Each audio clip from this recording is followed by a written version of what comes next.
আমি সুরাইয়া। বাবার ঘন ঘন বদলি হওয়ার কারণে তাই আমাদেরও বাসা চেঞ্জ করতে হতো অনেক। আমার বাবা ছিলেন সরকারি কর্মকর্তা। অবশেষে বাবার বদলি হলো খুলনাতে। এরপর খুলনাতে বাবা বাসা দেখতে শুরু করলেন। এতটুকু সময় কোনো ভালো বাসা খুঁজে পাওয়া যাচ্ছিল না। অবশেষে তাড়াহুড়ো করে একটা বাড়িতে উঠে পড়লাম। 3 তলায় 2 রুমের একটা বাসা পাই। সে বাড়ির বর্ণনাটা না দিলেই নয়। বাড়িটা ছিল চওড়ায় অনেক বড়, একদম একটা স্কুলের মতো। স্কুলে যেমন এক একটা ক্লাস থাকে ঠিক ওই রকমই এক একজনের ঘর। আমাদের ঘরের পাশে ছিল আর একটা ঘর, সেটাও ছিল 2 রুমের। আমরা যখন গিয়েছিলাম তখন সেই রুমটাও খালি ছিল। সেখানকার যে পরিবেশটা, সেই পরিবেশের সাথে আমরা মানিয়ে নিতে পারছিলাম না। বাড়ির নিচতলায় 2টা কল আছে, সেই কল থেকে পানি নিয়ে এসে কাজ করতে হয়। আর এক একটা বাথরুম 3 জন ইউজ করে। আমি তো কোনোভাবেই মানিয়ে নিতে পারছিলাম না, আর আমার মাও পারছিল না, কেননা এরকম পরিবেশের আগে কখনো আসেনি। বাবা হুট করে কি একটা বাসা নিয়েছে। এমনি 3-4 দিন যাওয়ার পর আমাদের পাশের রুম যেটা খালি ছিল সেখানে একটা ছেলে আসে। ছেলেটা উচ্চতায় 6 ফিট হবে এবং দেখতেও অনেক সুন্দর। এবার আমার পরিচয়টা একটু দিচ্ছি। আমার নাম সুরাইয়া। আমি এবার ক্লাস 10-এ উঠেছি।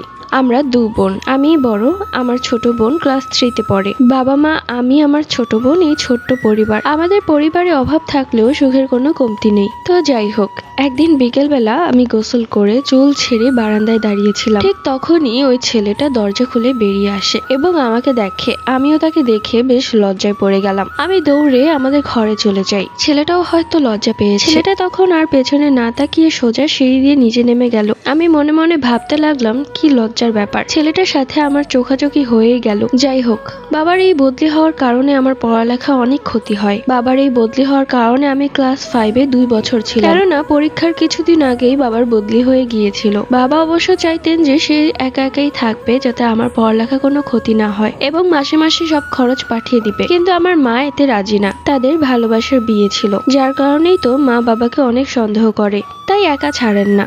যেখানেই বদলি হোক না কেন, আমরাও বাবার সাথে সাথে চলে আসি। আমি এবার এসএসসি পরীক্ষা দিব। আমার মা স্যারদের সাথে কথা বলেছে, পরীক্ষার সময় শুধু আমি এসে পরীক্ষা দিব। কিন্তু এখন তো আমার একজন ভালো টিচার লাগবে, যাতে আমি পরীক্ষার পড়াগুলো তাড়াতাড়ি এগোতে পারি। সকালবেলা বারান্দায় দাঁড়িয়ে নিচে তাকিয়ে রয়েছি। দেখলাম অনেক মানুষের লাইন, সবাই লাইন ধরে পানি নিচ্ছে। এই বাড়িটা মূলত 5 তলা, আর এক এক তালায় 6টা করে ভাড়াটিয়া। পুরোটা বাড়িতে অনেক মানুষ। মাঝে মাঝে ভাবি কোন দিন নাই কলের পানি শেষ হয়ে যায়। এই বলে মনে মনে হাসতে লাগলাম। পেছন থেকে আচমকা সেই ছেলেটি আমাকে বলল, এখানে দাঁড়িয়ে থাকলেই হবে, আপনি যাবেন না পানি আনতে? আমি তখন অবাক দৃষ্টিতে তার দিকে তাকালাম। এরপর সে মুচকি হাসি দিয়ে নিচে নেমে গেল। মনে মনে ভাবলাম, এই ছেলেটা আমাকে কি ভাবে। আমি অপেক্ষা রইলাম ছেলেটাকে উত্তর দেওয়ার জন্য। রাত হয়ে গেল। দেখতে দেখতে বেজে গেল রাত 9টা। আমি তার আশায় পথ চেয়ে রইলাম। কয়েকবার বারান্দায় পায়াচারি করে এসেছি, কিন্তু তাকে আর দেখিনি। তার রুমে তালা মারা, সে এখনো আসেনি। না জানি কি কাজ করে। রাত 10টায় মা ছোট বোনকে নিয়ে ঘুমিয়ে পড়েছে। আমি আবারও বারান্দায় এসে দাঁড়িয়ে আছি। হঠাৎ করে মনে হলো কেউ সিঁড়ি দিয়ে উঠছে। আমি তখন বারান্দা থেকে এমন ভাবে নিচে তাকিয়েছিলাম যেন তাকে দেখিনি আর আমি কিছু জানিই না। কিছুক্ষণ পর সেই ছেলেটা আসলো, এসে তার রুমের তালা খুলছে। ঠিক আমি ওই মুহূর্তে বললাম, সকালে যেন আপনি কি বলেছিলেন আমাকে? সে একটু চমকে উঠলো। এরপর বলল, কি বলেছিলাম আমি? ভুলে গেছেন? আপনি বলেছিলেন এখানে দাঁড়িয়ে থাকলেই হবে, আপনি যাবেন না পানি আনতে। ও হ্যাঁ, মনে পড়েছে, বলেছিলাম। আমাকে দেখে আপনার কি মনে হয়? মনে হয় যে আমি পানি নেওয়া আসার কাজ করি? আপনি এত উত্তেজিত হচ্ছেন কেন? আমি কি ভুল কিছু বলেছি? ওই কল থেকেই তো সবাই পানি নিয়ে আসে এবং কাজ করে। আপনাদের ঘরের কাজগুলো কোন পানি দিয়ে করে? মনে মনে ভাবলাম, ছেলেটা তো ঠিকই বলেছে। আমার এত উত্তেজিত হওয়ার কারণ কি? এরপরেও আমি গলা উঁচু করে বললাম, আমি কোনো সেই মেয়ে না যে এখান থেকে পানি নিয়ে এসে কাজ করব। তখন ছেলেটা বলল, আপনি তাহলে মহারানী? এখানে কি করছেন? আপনার রাজ্য কোথায়? ছেলেটার কথাগুলো কেন যেন গায়ে কাটা দিয়ে উঠছিল। মন চাচ্ছিল ছেলেটার গলা টিপ দিয়ে মেরে ফেলি। ছেলেটা তখন আমাকে রাগে ফুঁসতে দেখে হাসলো। এরপর বলল, আচ্ছা মিস, আপনার নাম কি? আমার নাম সুরাইয়া। আর আপনার নাম? আমার নাম আয়াস। মনে মনে ভাবলাম, ছেলেটা দেখতে যতটা সুন্দর তার চেয়ে তো তার নামটা অনেক বেশি সুন্দর। আপনি এখানে একাই থাকেন? আমার সাথে তো আর কাউকে দেখতে পাচ্ছেন না, তাহলে আমি একাই থাকি। আচ্ছা, আপনি কি এভাবে কথা বলেন? কোন ভাবে? এই যে এমন ঘাড়তারা উত্তর দিয়ে। আমাকে আপনার ঘাড়তারা মনে হয়? যে দেখবে সেই বলবে আপনি একজন ঘাড়তারা। আচ্ছা বাদ দেন, আপনি একা থাকেন কেন? আপনার পরিবারে কি আর কেউ নেই? থাকবে না কেন? অবশ্যই আছে। আমার বাবা আমেরিকায় থাকে। আমাদের নিজেদের 5 তলা বাড়ি আছে। এখন আপনি ভাবতে পারেন নিজের বাড়ি রেখে কেন আমি এই ভাড়া বাড়িতে আসলাম। সত্যিই তাই, আমি এটাই ভাবছিলাম। আসলে আমার মা আমার বিয়ে এমন একটা মেয়ের সাথে ঠিক করেছে যাকে আমি একটুও পছন্দ করি না। সম্পর্কে সে আমার খালাতো বোন হয়। আমি সবসময় ওকে নিজের ছোট বোনের চোখেই দেখেছি, কিন্তু ইদানিং মা এমন সব কথা বলছে যেগুলো শুনতে শুনতে আমি একদম অস্থির হয়ে গিয়েছি, যার কারণে বাসা থেকে পালাতে বাধ্য হয়েছি। কি বলেন? সবসময় শুনেছি মেয়েরা নাকি বিয়ের কথা শুনে পালিয়ে যায়, আর এইদিকে দেখছি আপনি নিজে ছেলে হয়ে বিয়ের কথা শুনে পালিয়ে এসেছেন। কি করব বলেন? আপনি কি এমন কারোর সাথে জীবন কাটাতে চান যাকে আপনি একটুও পছন্দ করেন না? একদমই না। তাহলে আমি তো আমার জায়গায় ঠিকই আছি বলেন। সেটা ঠিক।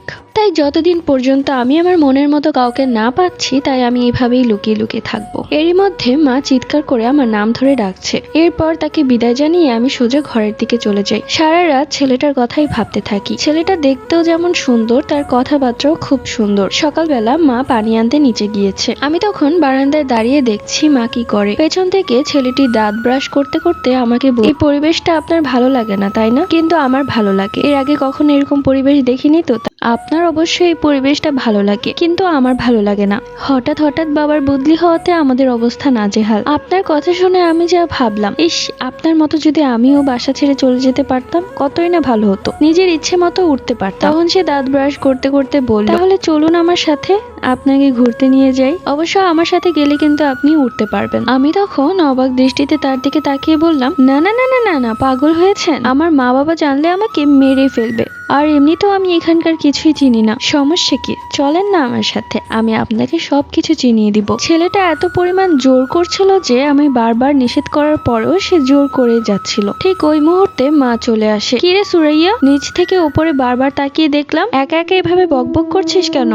একা একা একা একা বকবক করতে যাবো কেন? আমি তো পাশের বাড়ির সেই ছেলেটার সাথে কথা বলছিলাম। কি উল্টোপাল্টা কথা বলছিস? পাশের বাড়ির ছেলে আসলো কোত্থেকে? পাশের বাড়িতে তো তালা মারা, সেখানে তো কেউ নেই। তার মানে তুমি কি বলতে চাচ্ছ এতক্ষণ ধরে আমি একা একাই বকবক করেছি? তা নয় তো কি, আমি তো তোকে একাই দেখলাম। এটা কি করে হতে পারে? আমি সাথে সাথে আমাদের পাশের ঘরের দিকে তাকালাম, দেখলাম তালা মারা। মায়ের কথা বিশ্বাস হচ্ছে না। এই বাড়ির 3 তলায় বাড়িওয়ালা থাকে। বাড়িওয়ালাকে জিজ্ঞেস করলেই বলে দিবে পাশের বাড়িতে যে সেই ছেলেটা থাকে। মাকে বললাম, তুমি ঘরে যাও, আমি আসছি। কোথায় যাচ্ছিস? আরে মা, তুমি যাও তো, আমি এক্ষুনি আসছি। এই বলে আমি দৌড়ে গেলাম সিঁড়ির দিকে। ওই মুহূর্তে দেখলাম ওপরের সিঁড়ি থেকে কেউ একজন নামছে। আমি হতভাগ হয়ে তাকিয়ে আছি। সেই ছেলেটা। কোথায় যাচ্ছেন? আপনি এখানে আসলেন কি করে? আমি একটু ছাদে গিয়েছিলাম। ছাদে? কিন্তু এবারে ছাদ তো তালা মারা থাকে সব সময়। আর আপনি কখন ছাদে গেলে? আপনাকে তো যেতে একটা বারও দেখলাম না। আরে, আপনার মা যখন এসেছিল সেই মুহূর্তে আমি পালিয়ে ছাদে চলে গিয়েছি। কিন্তু আমার মা যে বললো আমি একা একাই নাকি বকবক করছিলাম। আপনাকে দেখেনি কেন আমার মা? কারণ আমি বারান্দার এই পাশটায় দাঁড়িয়েছিলাম, আর নিচ থেকে এই পাশটা দেখা যায় না, তাই হয়তো আপনার মা আমাকে দেখেনি।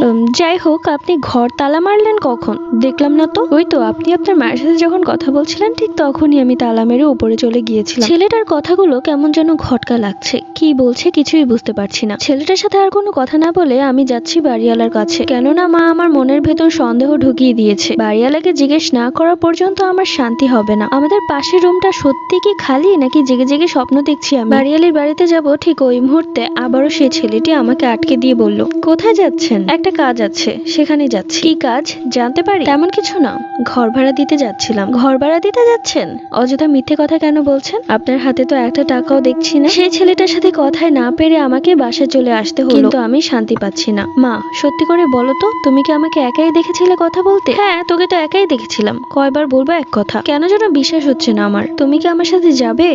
কোথায় যেতে বলছিস? বাড়িওয়ালার কাছে। বাড়িওয়ালার কাছে গিয়ে কি করব? তোমার সামনে বাড়িওয়ালাকে জিজ্ঞেস করব আমাদের পাশের রুমটা খালি নাকি কাউকে ভাড়া দিয়েছে। তুই কি পাগল হয়ে গিয়েছিস? আমার কথা বিশ্বাস হচ্ছে না?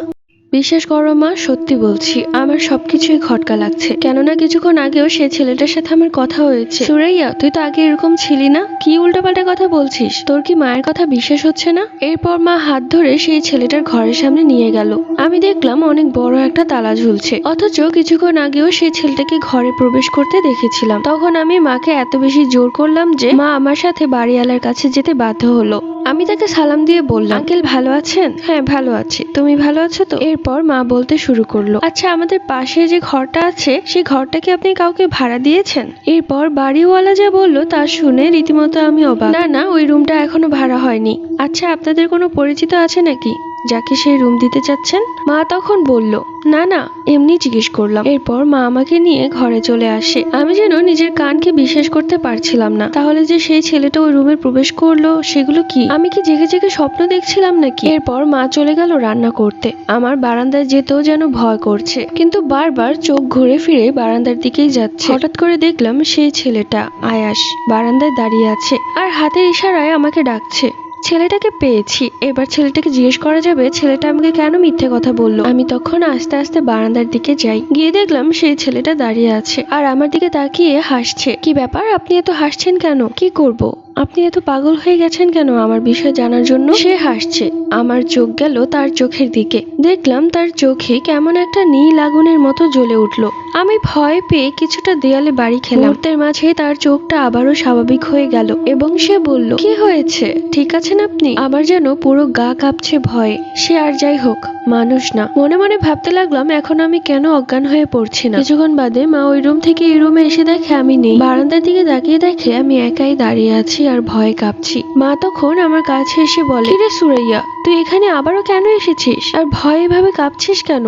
মায়ের দিকে তাকিয়ে দেখলাম মা শুধু আমার দিকে তাকিয়ে কথা বলছে। তার মানে মা আয়াসকে দেখতে পাচ্ছে না, আয়াসকে শুধু আমিই দেখতে পাচ্ছি। আয়াসও ঠায় দাঁড়িয়ে আছে। এরপর আমার আর কোনো কিছুই মনে নেই। মায়ের কোলে ঢলে পড়লাম। যখন চোখ খুলে তাকালাম তখন দেখলাম ঘরে শুয়ে আছি। পাশে বসে আছে বাবা, ছোট বোন আর মা। চোখ মেলে তাকিয়ে দেখলাম বাবার চোখে পানি। বাবা কাঁদছে। এমনিতে বাবা আমাকে সবচাইতে বেশি ভালোবাসে। ছোটবেলায় একবার আমার হাতে গরম পানি পড়ে গিয়েছিল। সারা রাত বাবা আমাকে বুকে জড়িয়ে কেঁদেছিল। সেই অভ্যেসটা এখনো যায়নি। কিছুটা সুস্থ হওয়ার পর বাবা আমাকে বলল, কি হয়েছে সবটা আমাকে খুলে বল। আমি তখন শুরু থেকে শেষ অবধি বাবাকে সবকিছুই খুলে বললাম। সবকিছু শুনে বাবার কপালে ঘাম। বাবা তখন বলল, ও তাহলে চলে এসেছে। আমি তখন অবাক হয়ে বললাম, কে চলে এসেছে বাবা? অনেক বছর আগে, তুই তখন অনেক ছোট ছিলি। আমি বাজার থেকে অনেক বড় একটা মাছ কিনে এনেছিলাম। মাছের চোখটা ছিল একদম নীল। আমি তোর মাকে এনে দিয়ে বললাম, এটা সুন্দর করে রান্না করে দাও। তোর মাও তাই করল।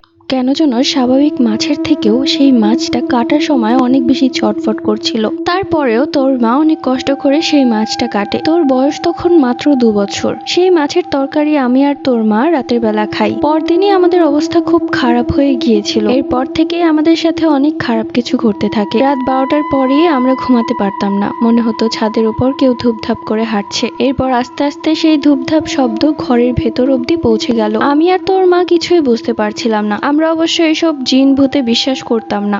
একদিন রাত্রিবেলা তোকে তোর মা পাশে নিয়ে ঘুমিয়েছিল। আমি উঠে ওয়াশরুমে গিয়েছিলাম। ওয়াশরুমে যাওয়ার পর মনে হলো কেউ দরজা ভেঙে ফেলবে, এত জোরে জোরে নক করছে। প্রথমে ভাবলাম যে তোর মা। আমি বারবার নাম জিজ্ঞেস করলেও সে যখন বলল না, এক পর্যায়ে রাগে ক্ষিপ্ত হয়ে আমি দরজা খুলে দেখি সেখানে কেউ নেই। ভাবলাম তোর মা আমার সাথে মজা করছে। দৌড়ে এলাম এই ঘরে। এসে দেখলাম তোর মা তো নাক ডেকে ঘুমাচ্ছে। পরের দিন রাতে সেম ঘটনা তোর মায়ের সাথেও ঘটেছিল। তোর মা আর আমি তো ভেবেছিলাম এই বাড়িতে কোনো সমস্যা আছে, যার কারণে তড়িঘড়ি করে সেই বাসাটা আমরা চেঞ্জ করে ফেলি। কিন্তু নতুন বাসা ওঠার পরও সেই সমস্যার কোনো সমাধান মিলল না। উল্টো তার থেকেও আরো দ্বিগুণ আমাদের সাথে অত্যাচার হচ্ছে। রাতের বেলা ঘুমাতে পারতাম না, মনে হতো কেউ গলা চেপে ধরেছে। উঠে দেখতাম তোর মা ওপাশে ঘুমাচ্ছে। এক পর্যায়ে আর সহ্য করতে না পেরে আমরা একটা হুজুরের কাছে যাই। সেই হুজুর তার পালিত জিনের দ্বারা জানতে পারে কিছু জিন জাতি আছে যারা এক এক সময় এক এক রূপ ধারণ করে থাকে। অনেক সময় সাপের রূপ ধারণ করে, আবার অনেক সময় মাছের, কখনো কখনো তারা বিড়ালের রূপও ধারণ করে। সেই দিন আমি বাজার থেকে যে নীল চোখের মাছটা কিনে এনেছিলাম সেটা কোনো মাছ ছিল না, সেটা ছিল একটা মহিলা জিন, যার কারণে সেই মাছটা কাটার সময় অনেক বেশি ছটফট করছিল। আর এখন যে আমাদের পিছনে লেগে আছে সে আর কেউ না, সে হচ্ছে সেই জিনটার ছেলে। এরপর হুজুর 3 জনকে 3টি তাবিজ দিয়েছিলেন এবং আমাদের বাসায় এসে পুরো বাসাটাই বন্ধ করে দিয়েছিলেন। তারপর থেকে আর কোনো সমস্যা হয়নি। আস্তে আস্তে তুই বড় হলি। সে বাসায় আমরা 6 বছর ছিলাম। এরপর সেই বাসাও ছেড়ে দিয়েছিলাম। সেই তাবিজগুলোও হারিয়ে গিয়েছিল। ভেবেছিলাম আর হয়তো কোনো সমস্যা হবে না। ঠিক তাই, কোনো সমস্যাই হয়নি। কিন্তু সুরাইয়া, এখন তোর কথা শুনে মনে হচ্ছে সেই জিনটা আবারও চলে এসেছে। বাবার মুখে এইসব কথা শুনে আমার গায়ের লোম দাঁড়িয়ে গেল। আয়েশ নামের সেই লোকটা আসলে জিন। সে তাহলে আমার মন জয় করার জন্য আগে যা বলেছে সব মিথ্যে বলেছে। প্রথমে আমার মন জয় করবে, তারপর আমাদের ক্ষতি করবে। বাবা, সেই হুজুরের কোনো খোঁজ খবর আছে? বাবা তখন বললেন, সেই হুজুর তো অনেক বছর আগেই মারা গেছে। তাহলে এখন উপায়? তাহলে তো সেই জিনটা আবারও আমাদের ক্ষতি করার চেষ্টা করবে, কেননা তোমরা দুজন মিলে ওর মাকে মেরে ফেলেছো। আমরা কি জানতাম না কি রে মা, যে ওই মাছটা একটা জিন? আমার যে খুব ভয় করছে বাবা, কি করব এখন আমরা? চিন্তা করিস না রে মা, আমি আমার স্যারের সাথে কথা বলবো, স্যারকে বলে আমি অন্য কোথাও বদলি করাবো। তখন মা বললেন, আবারও বদলি হবে? তা নয় তো কি করব? আমার এই দুইটা মেয়ে আমার চোখের মনি, আমি বেঁচে থাকতে ওদের ক্ষতি হতে দিব না। হঠাৎই বারান্দায় চোখ যেতেই দেখলাম আয়াস দাঁড়িয়ে আছে আর মুচকি বারান্দায় চোখ পড়তেই দেখলাম আয়াস নামের সেই জিনটি দাঁড়িয়ে আছে আর মুচকি হাসছে। আমার গায়ের লোম দাঁড়িয়ে গেল। চিৎকার করে বাবাকে বললাম, ওই দেখো, ওই জিনটা ওইখানে দাঁড়িয়ে আছে। বাবা মা সেখানে তাকালেন, কিন্তু কাউকেই দেখতে পেলেন না। কোথায় জিন? আমরা তো দেখতে পাচ্ছি না। তোমরা দেখতে পাবে না, কারণ সে অদৃশ্য, আমি শুধু দেখতে পাচ্ছি। ভয় পাস না মা, দোয়া পড়তে থাক। রাত্রিবেলা শুয়ে আছি, কারো চোখেই ঘুম নেই, মনের মধ্যে ভয়। বাবা মায়ের মনে সেই পুরনো ভয়, এখন শুধু ভয় আমাদের দু বোনকে নিয়ে। হঠাৎই মনে হলো ঘরের ভেতর কেউ হাঁটা চলা করছে। আমি উঠে বসলাম, দেখলাম দুজোড়া নীল চোখ, যে চোখে আগুন জ্বলছে।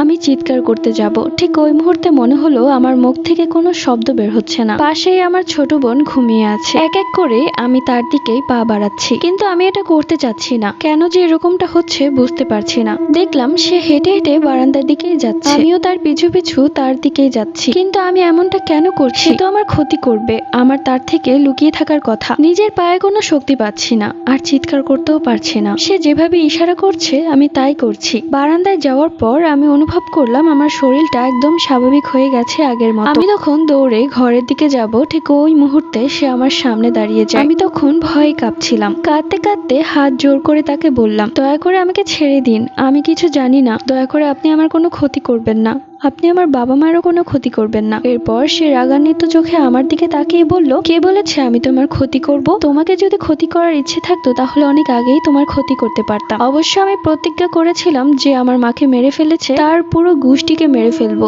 ছোট থাকতে তোমাকে দেখেছিলাম, ঠিক তখনই আমি তোমাকে মারতে চেয়েছিলাম, কিন্তু মারতে পারিনি। তোমার গায়ে তাবিজ ছিল, এখন তুমি বড় হয়ে গিয়েছো আর তোমার সাথে কোনো তাবিজও নেই, তাই আমি চাইলেই পারতাম তোমাকে মেরে ফেলতে। কিন্তু ভয় পেও না, আমি তোমাকে মারবো না, কারণ তোমাকে আমার মনে ধরেছে, অনেক পছন্দ করে ফেলেছি তোমাকে। কিন্তু ভেবো না, আমার মাকে যারা মেরেছে তাদেরকে আমি ছেড়ে দিব। তোমার বাবা মাকে তো আমি মেরেই ফেলবো, কিন্তু তোমাকে মারবো না। আমি তখন হাত জোর করে কাঁদতে কাঁদতে বললাম, দয়া করে আমার বাবা মায়ের কোনো ক্ষতি করবেন না।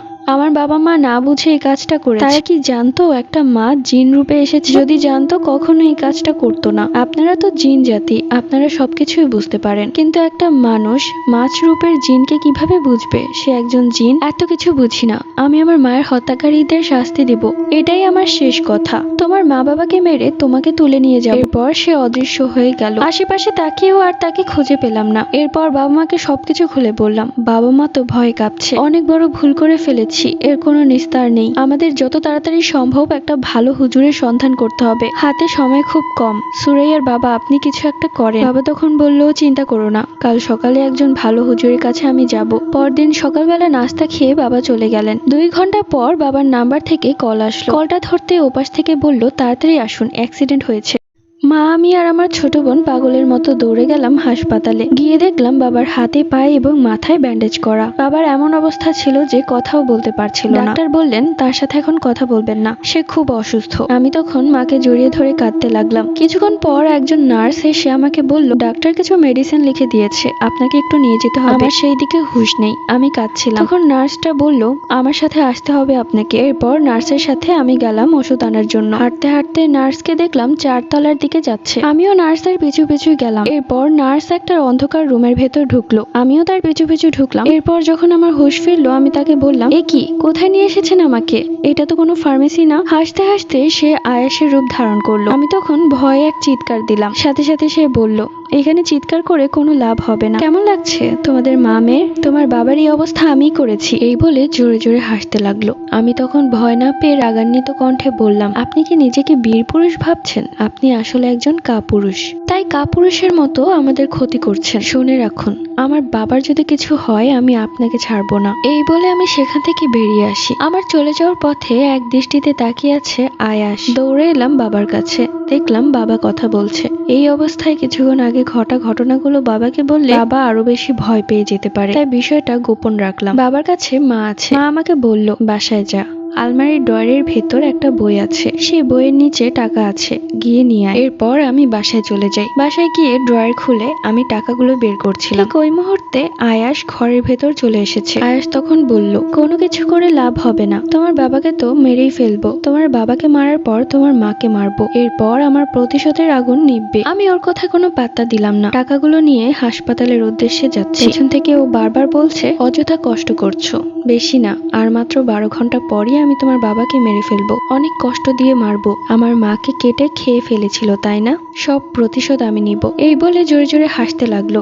আমি দোয়া পড়তে লাগলাম মনে মনে। কিছুক্ষণের মাঝে হাসপাতালে পৌঁছে গেলাম। মা কাঁদছেন। কি হয়েছে মা, কাঁদছো কেন? দেখ না তোর বাবা কেমন করছে, বাবা কেমন যেন ভয় পাচ্ছে কাউকে দেখে। পেছনে তাকিয়ে দেখলাম আয়াস দাঁড়িয়ে আছে, তার মানে ও এখন আমার বাবাকেও দেখা দিচ্ছে। আমি মাকে বললাম, তুমি এখানে থাকো, আমি আসছি। কোথায় যাচ্ছিস? দরকার আছে। রাস্তায় বেরিয়ে পড়লাম ভালো একটা কবিরাজের খোঁজে, কিন্তু কোথায় পাবো আমি ভালো কবিরাজ? হন্য হয়ে খুঁজছি, কোনো পোস্টার কোনো কিছুই পাচ্ছি না। আয়াস তখন হাসতে হাসতে বলল, কি খুঁজছো? ভালো কবিরাজের খোঁজ পাবে না, আর কোনো কবিরাজও আমার কিছুই করতে পারবে না, তুমি অযথা কষ্ট করছো। রাত ভর আমি পাগলের মতো কবিরাজের খোঁজ চালালাম, কিন্তু কাউকেই পেলাম না। অনেক মানুষকেও জিজ্ঞেস করেছি, মানুষ ভেবেছে আমি পাগল। ব্যর্থ হয়ে সন্ধ্যার দিকে হসপিটালে ফিরলাম, গিয়ে দেখলাম মা কাঁদছে। কি হয়েছে মা, তুমি কাঁদছো কেন? আমার মনে হচ্ছে তোর বাবা আমাদেরকে ছেড়ে চলে যাবে। এগুলো বলো না মা, আমার খুব কষ্ট হচ্ছে। মা দয়া করে তুমি এসব কথা বলো না, দেখ না তোর বাবার জ্ঞানই ফিরছে না, বারবার ডাক্তার এসে দেখে যাচ্ছে, বারবার বলছে রোগীকে অন্য কোথাও শিফট করেন। এক পর্যায়ে আমি আর সইতে না পেরে কান্না করে দিলাম। রাত তখন 11:55। আমি, আমার ছোট বোন এবং মা বাবার কাছে বসে আছি। বাবার কোনো সেন্স নেই, ডাক্তারও কোনো নিশ্চয়তা দিতে পারেনি। ঘড়িতে 1-2 মিনিট করে সময় কাটছে। হঠাৎ করেই বাবা চোখ মেলে আমার দিকে তাকালো। আমি মাকে বললাম, বাবার জ্ঞান ফিরেছে দেখো। তখন 11:59। বাবা আমার দিকে তাকিয়ে চোখের পানি ফেললেন এবং মুহূর্তের মাঝে মৃত্যুর কোলে ঢলে পড়লেন।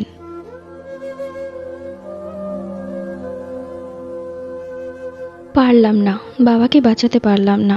সেই শয়তান জিন আমার বাবাকে মেরে ফেললো। মা ছোট বোন হাউমাউ করে কাঁদছে। আমি এক দৃষ্টিতে বাবার চোখের দিকে তাকিয়ে আছি, যে চোখ দিয়ে শেষবার আমাকে দেখেছিল। বাবার কাছে গিয়ে বাবার চোখের পানিগুলো ছুঁয়ে বললাম, বাবা তোমার চোখের পানি ছুঁয়ে বলছি, যে তোমাকে আমাদের কাছ থেকে কেড়ে নিয়ে গেছে তাকেও আমি একদিন হলে এই পৃথিবী থেকে বিদায় করব। বাবার লাশ নিয়ে চলে গেলাম আমাদের গ্রামের বাড়ি।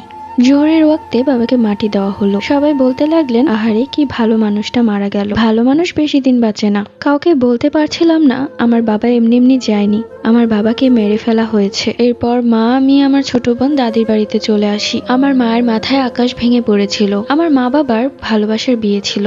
আমার মা বাবাকে যথেষ্ট পরিমাণ ভালোবাসে, কিন্তু বাবা আজ নেই। রাতের বেলা মা বাবার কবরের পাশে শুয়ে কাঁদেন। আমি মায়ের কাছে গিয়ে বললাম, মা আমরা কি এখানেই থাকবো?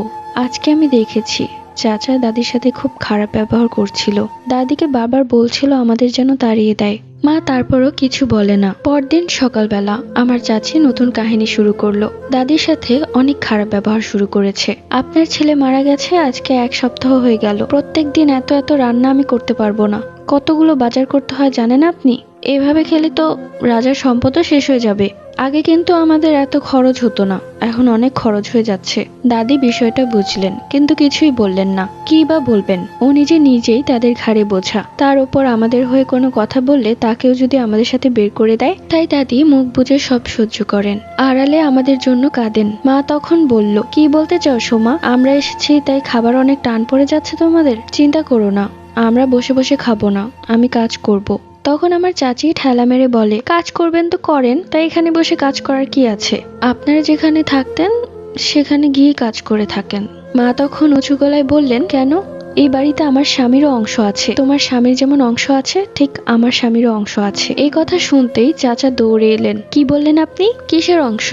এই বাড়ি যখন তুলছিলাম তখন এই সব টাকা আমিই দিছি। যান কবরে গিয়ে জিগানগা আপনার জামাই 1 টাকাও দিছি। তখন দাদি বললেন, মুখ সামলায় কথা বল, ও তোর বড় ভাইয়ের বউ। কিসের বড় ভাইয়ের বউ?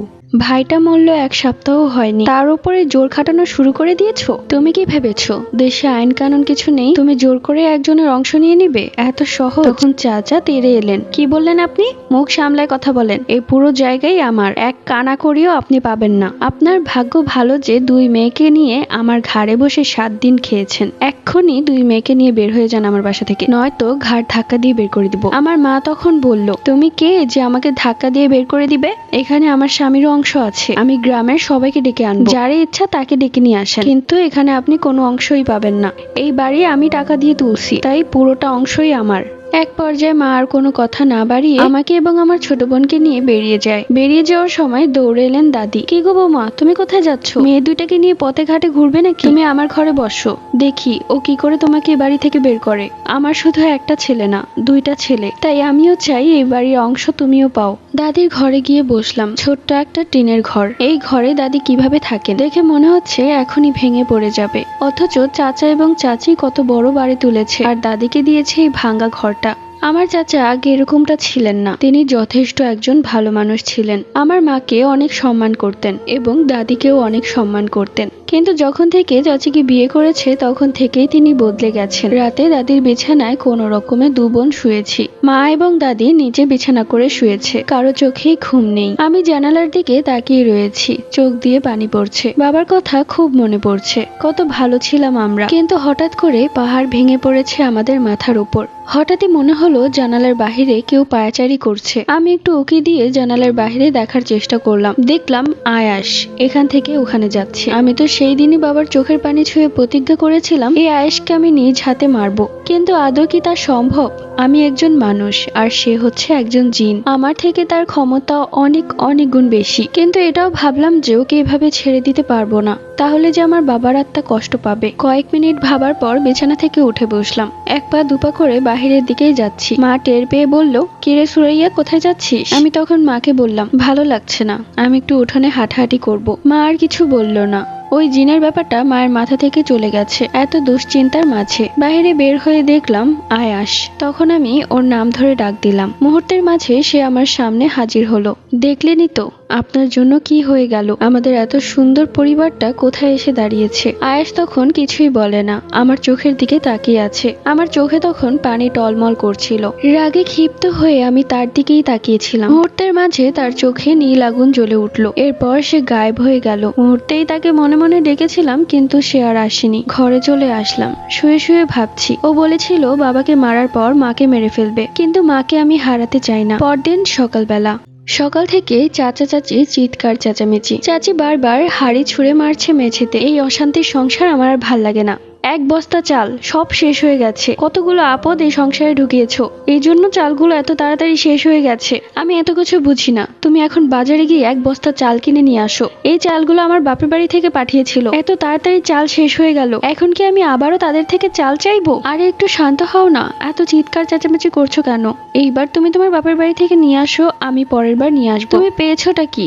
আমার বাপের বাড়িতে যদি ধান ক্ষেত না থাকতো তাহলে কি করতে? তাহলে একটা না একটা ব্যবস্থা করতাম। তোমাকে বলে দিচ্ছি, তাড়াতাড়ি ওই আপদগুলোকে বের করো, নয়তো সবকিছু খেয়ে ফেলবে। তোমার ভাইকে তো আগেই খেয়ে ফেলেছে, এখন তোমার দিকে না নজর যায়। ঠিক ওই মুহূর্তে মা আর সহ্য করতে না পেরে দৌড়ে গিয়ে আমার চাচির গালে ঠাস করে একটি থাপ্পড় বসিয়ে দেয়। আমার চাচা হা হয়ে তাকিয়ে আছে। এরপর চাচিও তেড়ে এলেন আমার মাকে মারার জন্য। আমি দৌড়ে গেলাম, চাচিকে থামানোর চেষ্টা করলাম, কিন্তু থামছে না। চাচি পারছে না এখনই আমার মাকে মেরে ফেলতে। আমি তখন মাকে বুঝিয়ে ঘরে নিয়ে আসি। এইরকমটা প্রত্যেক দিনই ঝামেলা হতো। আমাদের খাবারের খরচও হচ্ছিল না। বাবার শেষ জমানো টাকাগুলোই মা নিয়ে এসেছিল, সেগুলোকে ছিঁড়ে ছিঁড়ে খাচ্ছি, কিন্তু এভাবে খেলে তো সবকিছুই শেষ হয়ে যাবে। আমার মা তখন ঠিক করলেন সে কাজ করবে। এরই মধ্যে আমার পড়ালেখাও বন্ধ হয়ে গেছে, মনে হয় না আর পড়ালেখা করতে পারবো। তো যাই হোক, দাদি অনেক বলে কয়ে চেয়ারম্যানের বাড়িতে মাকে কাজে লাগিয়ে দেয়। মা সেই বাড়ির কাজের লোক হিসেবে কাজ করতো। মাসে সামান্য কয়টা টাকা দিত, তাতেই আমাদের সংসার চলে যেত।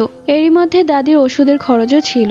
বলাই চলে আমাদের সংসারটা বেশ টানাটানির মধ্যে যাচ্ছিল। আর এই কয়দিনের মধ্যে আয়াস কিন্তু একটিবারও আমার সামনে আসেনি। আমিও ভেবেছিলাম যে ও যেহেতু আমার বাবাকে মেরে ফেলেছে তাই ওর প্রতিশোধও শেষ, ও এখন আর আমাদের কোনো ক্ষতি করবে না। একদিন রাত 8টার দিকে আমি চাপ কলে পানি আনতে গিয়েছিলাম। পানি আনার সময় হঠাৎ করে পেছনে ঘুরে দেখলাম আয়াস দাঁড়িয়ে আছে। ওকে দেখে আমি কিছুটা ভয় পেয়ে গেলাম। আপনি আবার কেন এসেছেন? তোমাকে কি বলেছিলাম সুরাইয়া? তোমার বাবা মাকে না মারা পর্যন্ত আমি শান্তি পাবো না। তোমার বাবাকে মেরেছি, কিন্তু এখনো তোমার মা দিব্যি ঘুরে বেড়াচ্ছে। তোমার মা তো আমার মাকে খেয়েছিল, তাই না? তাহলে আমি কি করে তোমার মাকে ছেড়ে দিব? অনেকদিন আগেই মেরে ফেলতাম, কিন্তু তখন মারলে হয়তো তোমাদের দুই বোনের অনেক কষ্ট হয়ে যেত। কিন্তু এখন তোমাদের মাথার উপর ছাদ আছে, তোমার দাদি আছে তোমাদের দেখাশোনা করার মতো। আমি তখন আমার হাত থেকে পানির কলসি ফেলে দিয়ে পায়ে লুটিয়ে পড়লাম। কেঁদে কেঁদে আকুতি মিনতি করে বললাম, দয়া করে আপনি আমার মাকে মারবেন না। বাবাকে মেরে ফেলেছেন, তারপরেও আমরা দুই বোন এই মাকে আঁকড়ে ধরে বেঁচে আছি। এখন যদি মাকেও মেরে ফেলেন তাহলে আমাদের কি হবে? তখন আয়াস বলল, তোমার মায়ের জন্য তোমার খুব কষ্ট হচ্ছে, তাই না?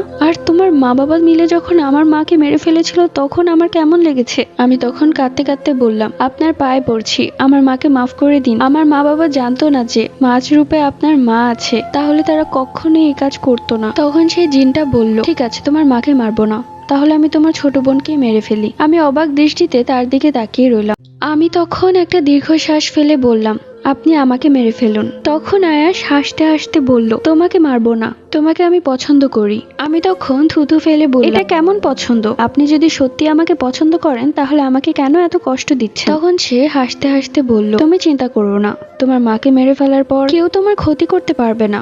আমি সবসময় তোমাকে চোখে চোখে রাখবো। আমি আর কোনো কিছু না বলে সেখান থেকে বাসায় চলে আসি। রাগে শরীর কাঁপছে, সেই সাথে খুব কান্না পাচ্ছে। রাতভর ভাবলাম, এইভাবে হয় না। বাবা মারা যাওয়ার আগে যদি কবিরাজের পরামর্শে কোনো ভালো তাবিজ নিয়ে রাখতাম তাহলে এই জিন আমাদের কোনো ক্ষতি করতে পারতো না। তাই ও আমার মায়ের কোনো ক্ষতি করার আগেই আমাদের ভালো একটা কবিরাজের কাছে যেতে হবে। পরদিন সকালবেলা আমাদের গ্রামেরই পরিচিত একটা হুজুর, তার নাম হাসান হুজুর, তিনি এই নিয়ে অনেক জিন ভূতের ব্যাপারে মানুষকে সাহায্য করেছেন। তার কাছে গেলে এই সমস্যা থেকে কোনো না কোনো ভাবে মুক্তি পাওয়া যাবে। এইভাবে আর হয় না, প্রত্যেক দিন হুমকি। পরের দিন সকালবেলা মা ভাত রান্না করছিলেন। আমি মায়ের কাছে গিয়ে মাকে জড়িয়ে ধরে বললাম, আমাদের আজকের এই অবস্থার কারণ যে আমি তার ব্যবস্থা করতে যাচ্ছি। তোমাকে যদি কেউ ক্ষতি করার চেষ্টা করে তাহলে যত জোরে সম্ভব দোয়া পড়বে। আমি যাচ্ছি। এরপর আমি হুজুর বাড়ির উদ্দেশ্যে হাঁটা দিই। হাঁটার সময় বারবার মনে হচ্ছিল পেছন থেকে কেউ আমাকে আটকানোর চেষ্টা করছে, কিন্তু আমি শুনিনি, পেছনে ঘুরে একবারও তাকাইনি। অবশেষে হুজুরের বাড়িতে পৌঁছে গেলাম। এরপর আস্তে আস্তে হুজুরকে সবকিছু খুলে বললাম। সব শুনে হুজুর ঠিক করলেন এখনই আমাদের বাড়িতে আসবেন। এরপর হুজুরকে নিয়ে বাড়ির পথেই হাঁটা ধরেছি। দূর থেকেই আমাদের পরিচিত এক লোক দৌড়ে এলেন আমার কাছে। সুরাইয়া, তুই এখানে? তোর মায়ের অবস্থা খুব খারাপ। কথাটা শোনা মাত্রই মনে হলো আমার কলিজাটা কেউ চাপ দিয়ে ধরেছে। আমি দৌড় দিলাম বাড়ির উদ্দেশ্যে। দৌড়ে গিয়ে দেখলাম বাড়িতে কান্নাকাটি। দৌড়ে গেলাম দাদির ঘরে। আমার পেছন পেছন হুজুরও চলে এসেছে। ঘরে গিয়ে দেখলাম মা বিছানায় শুয়ে আছে, পাশে বসে কাঁদছে আমার ছোট বোন এবং দাদি। চাচা চাচি বাহিরেই পায়াচারি করছে। আমি তখন মায়ের কাছে গিয়ে বসলাম। মায়ের চোখ বন্ধ, নিঃশ্বাস বন্ধ, চোখের নিচে নীল হয়ে গেছে। দেখে মনে হচ্ছে খুব ভয় পেয়েছিল। আমি মায়ের বুকে মাথা রাখলাম, কোনো প্রকার হার্টবিটের শব্দ শোনা গেল না।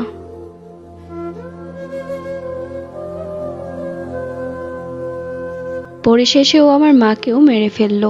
আমি আর আমার ছোট বোন এতিম হয়ে গেলাম। আমি পাথরের মতো এক কোণায় বসে পড়লাম। চোখ দিয়ে পানিও পড়ছে না, পাথরের মতো জমে গিয়েছি। শুধু মনে পড়ছে যাওয়ার সময় মাকে জড়িয়ে ধরে বলা কথাটা। সবকিছুর জন্য নিজেকেই দায়ী করলাম। বাবা মারা যাওয়ার আগেও আমি কবিরাজ খোঁজার জন্য মরিয়া হয়ে গিয়েছিলাম, আর এখনো তাই করেছিলাম। আমার এই বাড়াবাড়ির কারণেই হয়তো ও আমার মা বাবাকে এত জলদি মেরে ফেলেছে। বাবার কবরের পাশেই মাকে মাটি দেওয়া হলো। বাবা হয়তো খুব খুশি, মৃত্যুর পরেও মাকে কাছে পেয়েছে, আর মাও তাই।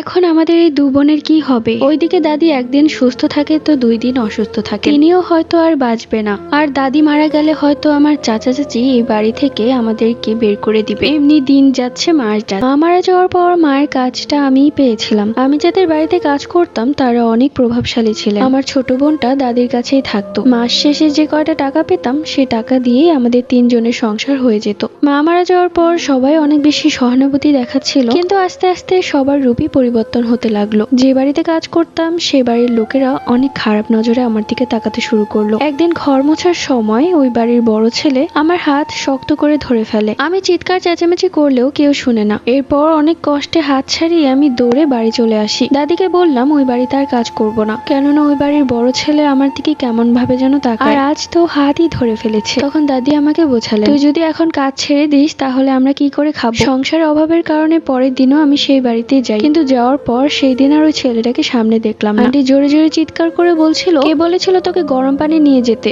আমিই দিয়ে আসতাম। এখন ওই হাতটা পুড়িয়ে কি করেছিস? অনেকখানি পুড়ে গিয়েছে, ঠোসা পড়ে যাবে। শুনে মনে মনে শান্তি পেলাম। এরকম ফালতু লোকদের এটাই হওয়ার দরকার ছিল। এরই মাঝে আমার চাচা অনেক বেশি বাড়াবাড়ি শুরু করে দিলেন। তিনি আমাকে তার নিজের পয়সায় বিয়ে দিয়ে এ বাড়ি থেকে বিদায় করবেন, তার পরিবর্তে এ বাড়ির পুরো অংশ সে নিবে। তখন আমি দাদিকে বললাম, আমি বিয়ে করলে আমার ছোট বোনটাকে কে দেখবে, ওর যে আমি ছাড়া আর কেউ নেই। তখন দাদি আমাকে বোঝালেন, দেখ একটা সময় এসে মেয়েদেরকে বিয়ে করতেই হয়, তোর বাবা মা কেউ নেই, আমি মারা গেলে তখন তোকে কে বিয়ে দিবে? তুই কি ভাবিস তোর চাচা চাচি কোনো ভালো ছেলের হাতে তোকে তুলে দিবে? এক পর্যায়ে আমি বিয়ের জন্য রাজি হলাম, কিন্তু শর্ত হলো তোমার কিছু হয়ে গেলে আমার ছোট বোনকে আমি আমার শ্বশুর বাড়িতে নিয়ে রাখবো এবং সেখানেই ওর বিয়ে দিব, এবং তোমাদের খাবার দাবারের দায়িত্ব আমার হবু স্বামীকে নিতে হবে। এতে যদি কেউ রাজি হয় তাহলে আমি চোখ বন্ধ করে বিয়ে করে ফেলবো। কিছুদিন পর থেকেই বাড়িতে ঘটকের আগমন। সব ঘটকই আমার দাদির পরিচিত। পরিশেষে আমার জন্য একটা বিয়ের প্রস্তাব আসলো। লোকটার বয়স একটু বেশি, কিন্তু আমি যা যা শর্ত বলেছি সে সব শর্ত মানতে রাজি, এবং সে এক কাপড়ে আমাকে নিয়ে যাবে, কোনো টাকা পয়সা যৌতুক কোনো কিছুই লাগবে না। আমিও সেই লোকটাকে না দেখে রাজি হয়ে গেলাম। হুজুরের মাধ্যমে লোকটার সাথে আমার বিয়ে হয়ে গেল।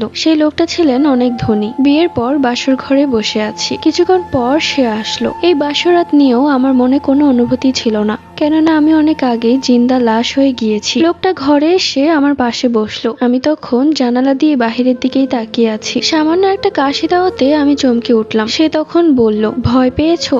কণ্ঠটা বেশ পরিচিত, মনে হচ্ছে এই কণ্ঠটা আমি আগেও শুনেছি। তার দিকে তাকালাম, চেহারাতে বয়স্কের ছাপ। তিনি একগাল হাসি দিয়ে বললেন, ভয় পেয়েছো? নিজের কানকে বিশ্বাস করতে পারছি না, এটা আয়েশের কণ্ঠ। ও এভাবেই আমার সাথে কথা বলতো। আমি ভয় পেয়ে কিছুটা দূরে সরে গেলাম। তখনও জোরে জোরে হাসতে হাসতে বলল, কি ভেবেছিলে আমার থেকে পার পেয়ে যাবে? আমি তখন ভয়ের তো দৃষ্টিতে তার দিকেই তাকিয়ে আছি। আমি তখন আমতা আমতা করে বললাম, কে আপনি?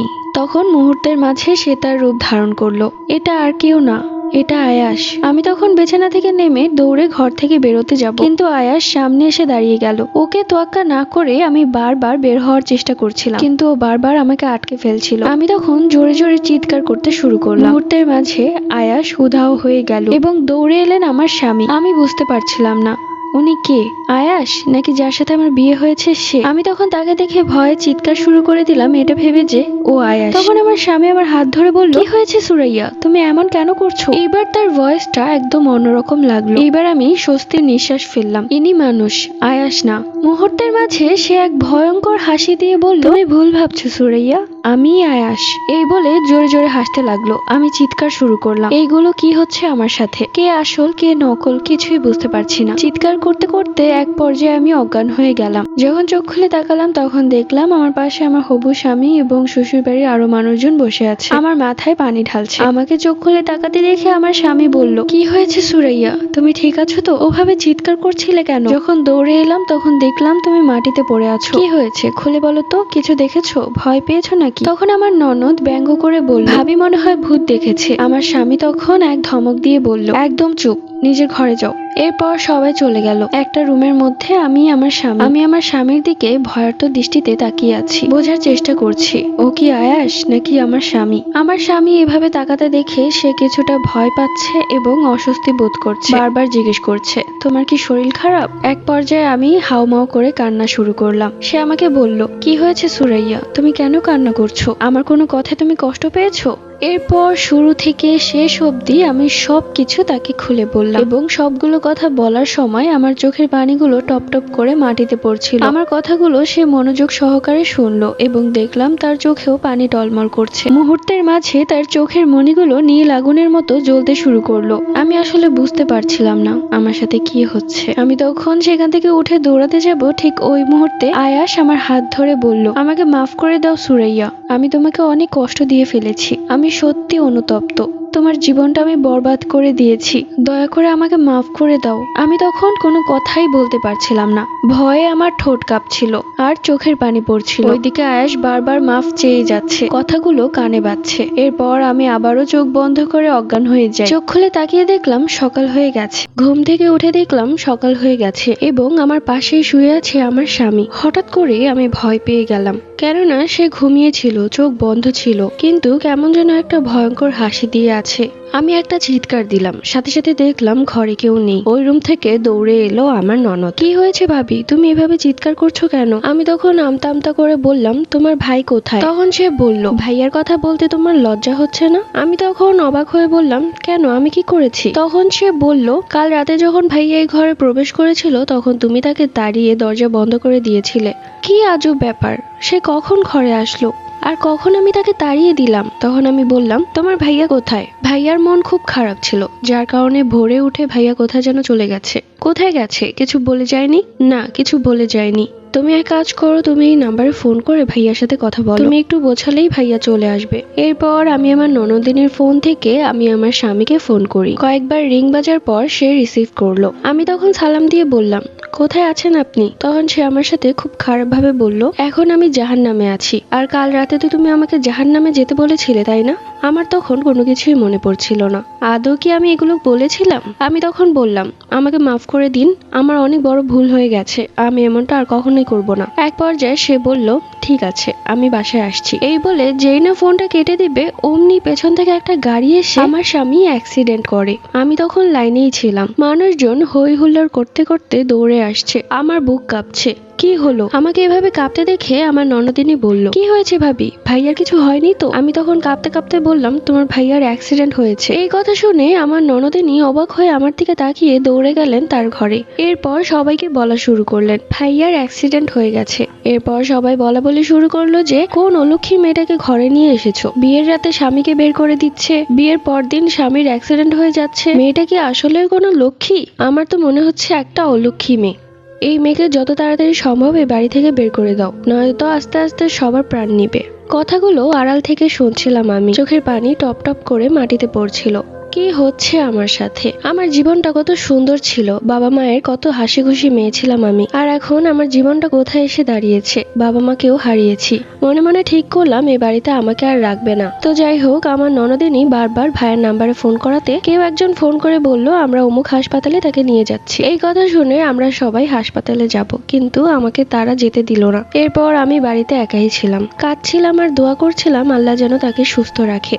মুহূর্তের মাঝে আমি অনুভব করলাম আমার পেছনে কেউ এসে দাঁড়িয়েছে। পেছনে ঘুরে দেখলাম বিছানার ওপর আয়াস বসে আছে। তখন সে হাসতে হাসতে বলল, কেমন লাগছে তোমার? বুঝতে আর বাকি রইল না যে এই সবকিছু আয়াস করিয়েছে। আমি তখন তাকে বললাম, আপনি এগুলো কেন করছেন? প্রথমে আমার বাবাকে কেড়ে নিয়েছেন, তারপর মাকে, এখন আমার স্বামীকেও। তখন আয়াস হাসতে হাসতে বলল, তোমাকে তো আমি আগেই বলেছিলাম আমি তোমাকে পছন্দ করি, তারপরেও তুমি অন্য কাউকে কি করে বিয়ে করলে? তখন আমি বললাম, কি করে সম্ভব? আপনি একজন জিন আর আমি একজন মানুষ। তখন আয়াস হাসতে হাসতে বলল, কে বলেছে জিন আর মানুষের বিয়ে হয় না? তুমি চাইলেই পারতে আমাকে বিয়ে করতে, কিন্তু করনি। তুমি আমাকে ধোঁকা দিয়েছো, এরপর অন্য কাউকে বিয়ে করেছো। তাহলে তুমি কি করে ভাবলে যে আমি তোমাকে শান্তিতে থাকতে দিব? এরই মাঝে কলিং বেলের শব্দ। আমি দৌড়ে গিয়ে দরজা খুলে দেখি হাত পায়ে ব্যান্ডেজ করা আমার স্বামী এবং তার আত্মীয় স্বজন দাঁড়িয়ে আছে। তখন আমার ননদিনী এক ঝাড়ি মেরে বলল, সরো সামনে থেকে, দেখছো না ভাইয়ের দাঁড়িয়ে থাকতে কষ্ট হচ্ছে? আমি তখন সরে গেলাম। আমার স্বামী কিছুই বলল না ওকে। তখন আয়াস আমার সামনে এসে বলল, এখানে তুমি সুখে থাকতে পারবে না, কেননা কেউই তোমাকে পছন্দ করে না, তাই এখনো সময় আছে, তুমি আমার সাথে চলো। আমি তখন কিছুই বললাম না। এরপর আমার বেডরুমে আমাকে যেতে দেওয়া হচ্ছিল না। আমার ননদিনী মুখের উপর দরজা লাগিয়ে দিচ্ছিল বারবার। এক পর্যায়ে বাধ্য হয়ে আমি চলে আসলাম দাদির কাছে। দাদি আর আমার ছোট বোন আমাকে দেখে অবাক, কি ব্যাপার, তোর স্বামী কোথায়, একা এসেছিস? আমি তখন আর কিছুই বলতে পারলাম না। দাদিকে জড়িয়ে হাউমাউ করে কাঁদতে শুরু করলাম। এরপর দাদি আমার মাথায় হাত বুলিয়ে বললেন, কি হয়েছে আমাকে সব খুলে বলতো। এরপর শুরু থেকে শেষ অবধি দাদিকে আমি সবকিছু খুলে বলি। সব শুনে দাদি হতবাক হয়ে তাকিয়ে আছে, চোখে মুখে ভয়ের ছাপ। দাদি বলল, ও তাহলে আবারও ফিরে এসেছে? আমি বললাম, তুমি সবকিছু জানতে? হ্যাঁ, তোর বাবা আমাকে বলেছিল অনেক আগে, যখন তুই খুব ছোট ছিলি। কিন্তু চিন্তা করিস না, আমাদের এখানে ভালো একটা কবিরাজ আছে, সে জিনকে বন্দি করতে পারে। তাই এখন বসে না থেকে আমাদের দ্রুত সেই কবিরাজের বাড়িতে যেতে হবে। আমি তখন বললাম, দাদি তোমার কি মনে হয়, বাবা আর মায়ের মৃত্যুর আগে আমিও সেই চেষ্টাই করেছিলাম, কিন্তু পারিনি। এর আগে ও আমার বাবা মাকে মেরে ফেলেছে, তাই আবারও আমি যদি কবিরাজের কাছে যাই তাহলে ও এখন তোমার এবং আমার ছোট বোনের ক্ষতি করবে। বাবা মাকে হারিয়েছি, কিন্তু তোমাদের দুজনকে আমি হারাতে পারবো না। তোমরা দুজন ছাড়া আমার আর কেউ নেই। দাদি তখন বলল, তুই চিন্তা করিস না, দাঁড়া একটা জিনিস তোকে দিচ্ছি। এরপর সে একটা কৌটো থেকে খুব ছোট্ট একটা তাবিজ বের করে আমাকে দিল। দেখ তো, মনে আছে তোর? এটা তোরই তাবিজ। ছোটবেলায় একবার এ বাড়িতে এসে এটা ভুলে ফেলে রেখে গিয়েছিলি। এরপর সেই তাবিজটা আমি খুব যত্নে রেখে দিয়েছিলাম, কিন্তু ভাবতে পারিনি সেই তাবিজটা আজ কাজে লাগবে। এটা তুই তোর হাতে শক্ত করে ধরে রাখ। তখন আমি বললাম, আমার তাবিজ ধরাতে কি হবে, ও তো তোমাদের ক্ষতি করবে। চিন্তা করিস না, আমি আমার ঘরের চারপাশে 4টি তেঁতুলের বিচি পুঁতে রাখবো, তাহলে ও আমাদের কোনো ক্ষতি করতে পারবে না। এরপর দাদি তার কথা মতো চারপাশে 4টি তেঁতুলের বিচি পুঁতে রাখলো এবং ঘরের ভেতরে ছিল। আমি বললাম, যা কিছু হোক বের হবে না। আমি আর সময় নষ্ট না করে তাড়াতাড়ি বের হয়ে গেলাম দাদির ঠিকানা মতো সেই কবিরাজের বাড়িতে। কবিরাজের বাড়ি যাওয়ার পথে আয়াস বারবার পিছু ডাকছিল, বারবার বলছিল, তুমি যেও না, দুর্ঘটনা ঘটবে। আমি তো জানি দাদি আর আমার ছোট বোন ভালোই আছে, ও শুধু শুধু আমাকে ভয় দেখাচ্ছে। অনেক হয়েছে, অনেক সহ্য করেছি, আর না। পেছন থেকে আয়াস বারবার বলছে, সুরাইয়া আমাকে রাগিও না, কাজটা মোটেও ঠিক হচ্ছে না, বাড়ি ফিরে যাও, নয়তো এবার তুমি তোমার দাদি আর বোনকেও হারাবে। আমি তখন বললাম, যা পারিস কর। তখন আয়াস অনেক বেশি রেগে গেল আর বলল, তোমার এত বড় সাহস, তুমি আমাকে তুই করে বললে? ঠিক আছে, প্রস্তুত থেকো, তুমি তোমার জীবনের সবচেয়ে বড় সম্পদ হারাতে যাচ্ছ। এরপর সে উধাও হয়ে গেল। মনে মনে ভাবতে লাগলাম, আমার বড় সম্পদ মা বাবাকে তো নিয়েই গেছে, এইবার ও নিশ্চয়ই আমার দাদি আর ছোট বোনের কথাই বলছিল, কিন্তু ওদের কোনো ক্ষতিই করতে পারবে না, সব ব্যবস্থা করে এসেছি। দৌড়াতে দৌড়াতে কোনো রকমে কবিরাজের বাড়ি পৌঁছালাম। কবিরাজের বাড়িতে পৌঁছানোর আগেই বৃদ্ধ একটা লোক বেরিয়ে এসে বলল, কাকে খুঁজছিস? কবিরাজকে?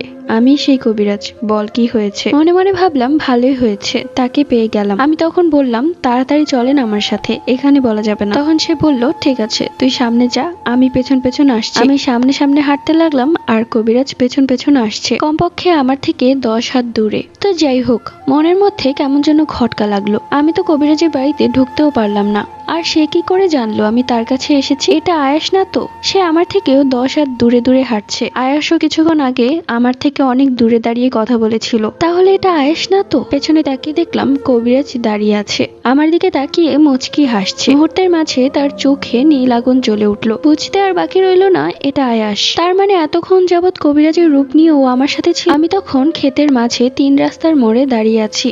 এক সাইডেই রাখা আছে কিছু ধান আর একটা কাস্তে। ধান কাটার ছুরিকেই কাস্তে বলা হয়, হয়তোবা কেউ এখানে রেখে গেছে। আমি তখন আর কোনো কিছুই ভাবতে পারলাম না, মাথায় যা কাজ করছিল তাই করছিলাম। আমি তখন আয়াসকে বোঝানোর চেষ্টা করলাম, আয়াস আপনি এটা, তাই না? তখন মুহূর্তের মাঝে কবিরাজ তার রূপ ধারণ করে আয়াসের রূপ নিল। হ্যাঁ, ঠিক বলেছ, আমি আয়াস। আপনি কি সেই আয়াস যে আমাকে পছন্দ করত, ভালোবাসতো? মুহূর্তের মাঝে আয়াসের মুখটা মলিন হয়ে গেল। তখন আয়াস গম্ভীর কণ্ঠে বলল, তুমি ভালো করেই জানো আমি তোমাকে কতটা পছন্দ করি, তারপরও তুমি আমাকে ধোঁকা দিয়েছো আরেকজনকে বিয়ে করে, তাহলে আমি তোমাকে কি করে ছেড়ে দিব? আমি তখন একটা দীর্ঘশ্বাস ফেলে বললাম, অনেক চেষ্টা করেছি আপনার থেকে আমার মা বাবাকে বাঁচানোর, কিন্তু পারিনি। এখন আমার বোন আর দাদি ছাড়া আমার কেউ নেই। আমি জানি সুযোগ পেলে আপনি আমার বোন আর দাদিকেও মেরে ফেলবেন। অনেক চেষ্টা করেছিলাম আপনার থেকে মুক্তি পেতে, কিন্তু জানি আর কখনোই পাবো না। তাই আমি আমার হার মেনে নিয়েছি, আমি আপনারই হব। আপনি আমাকে যেমন পছন্দ করেন আমিও আপনাকে পছন্দ করতে চাই, আপনি আমাকে যেমন ভালোবাসেন আমিও আপনাকে ভালোবাসতে চাই।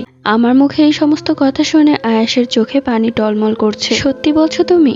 সত্যি তুমি আমাকে পছন্দ করতে চাও, ভালোবাসতে চাও?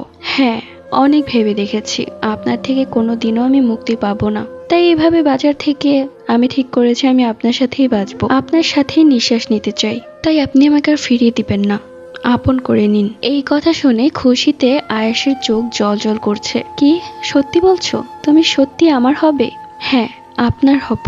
আমার কি করতে হবে বলেন, যেটা করলে আমি আপনার হয়ে যাব? ঠিক আছে, তুমি প্রথমে তোমার হাতে থাকা সেই তাবিজটি ফেলে দাও, তাহলে আমি তোমার ভেতরে প্রবেশ করতে পারবো। এরপর তোমাকে আমার থেকে কেউ আলাদা করতে পারবে না, কেউ না। আচ্ছা, কখনো যদি আমার মৃত্যু হয় তাহলে কি আপনিও মারা যাবেন?